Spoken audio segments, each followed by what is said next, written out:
This channel's content is strictly for educational and informational purpose and does not endorse or promote any form of violence, harm, illegal activities, self-injuries and communal disharmony. সন্দেশখালীতে CBI ক্যাম্পে জমা পড়ছে একের পর এক অভিযোগ। হুমকি থেকে শুরু করে মারধর, একাধিক অভিযোগ জমা পড়েছে বলেই খবর পাওয়া যাচ্ছে।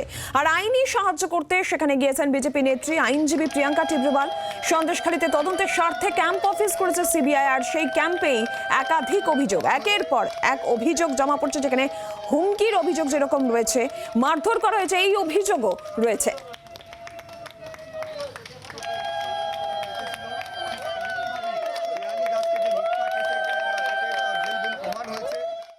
যে নারী নির্যাতন ঘটনা এতদিন সন্দেশখালীর বুকে মিথ্যা বলে অভিযোগ হয়েছিল, সেটা টিএমসির বাহিনীরা সন্দেশখালীর বুকে সেই নারী নির্যাতন করে তারা প্রমাণ করে দিল সারা রাজ্য দেশ জুড়ে যে হ্যাঁ, তারাই নারী নির্যাতনের মূল মাস্টার মাইন্ডার, বা তারাই সন্দেশখালীর বুকে নারী নির্যাতন করছে বারবার, সেটা তারা প্রমাণ করিয়ে দিল। এবং সেই নির্যাতিতা সন্দেশখালীর বুকে আমাদের নারী ধর্ষণ হয়েছে কি হয়নি, সেটা আজকে টিএমসির বাহিনী টোটাল সারা দেশ জুড়ে প্রমাণিত করে। আজকে আমি সিবিআইয়ের কাছে কমপ্লেন করলাম, সিবিআইয়ের দ্বারস্থ হলাম, কেন থানা কোনো ফুল প্রোটেকশন আমাকে দিচ্ছে না বা এদের অন্যায়কারীদেরকে তুলছে না।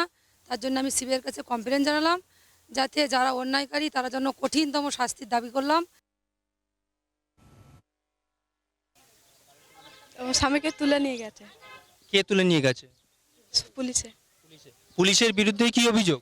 হ্যাঁ, আমাদের অভিযোগ, আমরা শুভেন্দু অধিকারীর ফটো ছেঁড়া কেন্দ্র করে আমাদের সাথে পায়ে পা বাঁধিয়ে ঝগড়া বাঁধিয়েছে টিএমসির ছেলেরা, বাঁধিয়ে পাল্টা কেস করেছে আমাদের 23 জন ছেলের নামে, এবং পুলিশ ফোর্স পাঠিয়ে আমাদের মেয়েরা প্রতিবাদ করতে গেছে, মেয়েদের ঘরের ভিতরে ঢুকে মেরেছে পুলিশ। গোটা সন্দেশখালী বিধানসভা এলাকায় যেখানে যেখানে অভিযোগ উঠেছে এবং সেই অভিযোগের তদন্ত শুরু করেছেন সিবিআই আধিকারিকরা রীতিমতো ধামাখালিতে অস্থায়ী ক্যাম্প খুলেছেন। সেখানে বাসিন্দাদের অভিযোগ শোনা হচ্ছে। গতকাল থেকে আমরা দেখছি অভিযোগ শোনা শুরু হয়েছে এবং আজকেও অনেকেই এসছেন। দেখা যাচ্ছে বাগদিপাড়া অর্থাৎ বেরমজুর এলাকা থেকে শুরু করে রামপুর এলাকা থেকে শুরু করে সন্দেশখালী বিধানসভার বিভিন্ন জায়গা থেকে অভিযোগ জানাতে আজকে সিবিআই দপ্তরে এসছেন, এই অস্থায়ী ক্যাম্পে এসছেন এখানকার বাসিন্দারা। বিজেপি কর্মীদের মারধর করা হয়েছে বলেও অভিযোগ। শুধু তাই নয়, কেউ কেউ পুলিশের বিরুদ্ধেই কিন্তু অভিযোগ করতে এসেছেন। নারী নির্যাতন থেকে শুরু করে জমি লুট, এমনকি বিজেপি কর্মীদের মারধর, তাদের পতাকা ফেস্টুন ছিঁড়ে দেওয়া কেন্দ্র করে একাধিক অভিযোগ রয়েছে। এমনকি পুলিশের বিরুদ্ধেও অভিযোগ দায়ের হয়েছে। সন্দেশখালী বিধানসভার এলাকায় প্রচুর এরকম অভিযোগ আসছে এই সিবিআইয়ের অস্থায়ী ক্যাম্পে, এমনটাই কিন্তু সিবিআই সূত্রেও জানা যাচ্ছে।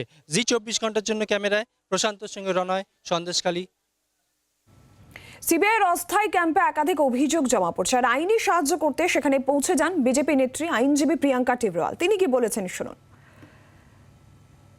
অনেক জায়গায় এটা আছে, কালকেই তো হয়েছে এখানে রেপ, 14 বছরের বাচ্চা রেপ হলো, সেই কমপ্লেনটা অলরেডি সিবিআই এর কাছে চলে গেছে। ঠিক আছে, তো এই ধরনের ঘটনা যেখানে হচ্ছে আর যারা করছে তারা তৃণমূলের লোকজন, যে কালকে করেছে সে তৃণমূল যুবর একজন ছেলে। তো এখানেও এই যে পরিস্থিতি আছে, তো আমরা তো বুঝতে পারছি না যে সিবিআই ছাড়া আর কি হবে, এখানে তো আর কিছু হতে পারে না। আর এই পুরো বিষয় নিয়ে অভিষেক বন্দ্যোপাধ্যায়ের কি প্রতিক্রিয়া শোনাবো। সন্দেশখালীর ভিডিও দেখেছেন কিভাবে মহিলাদের 2000 টাকা দিয়ে বিজেপি ধর্ষণের মতো ভয়ঙ্কর মিথ্যে অভিযোগ করিয়ে তৃণমূল নেতাদের বিরুদ্ধে গ্রেপ্তারি প্ল্যান করেছে। পুরোটাই ষড়যন্ত্র, আমি বলছি না। বিজেপির মণ্ডলের সভাপতি ভিডিওয়ে বলছে, তার নাম হচ্ছে গঙ্গাধর কয়াল। বাংলার আওয়াজ, বাঙালির আবেগ, জি 24 ঘন্টা।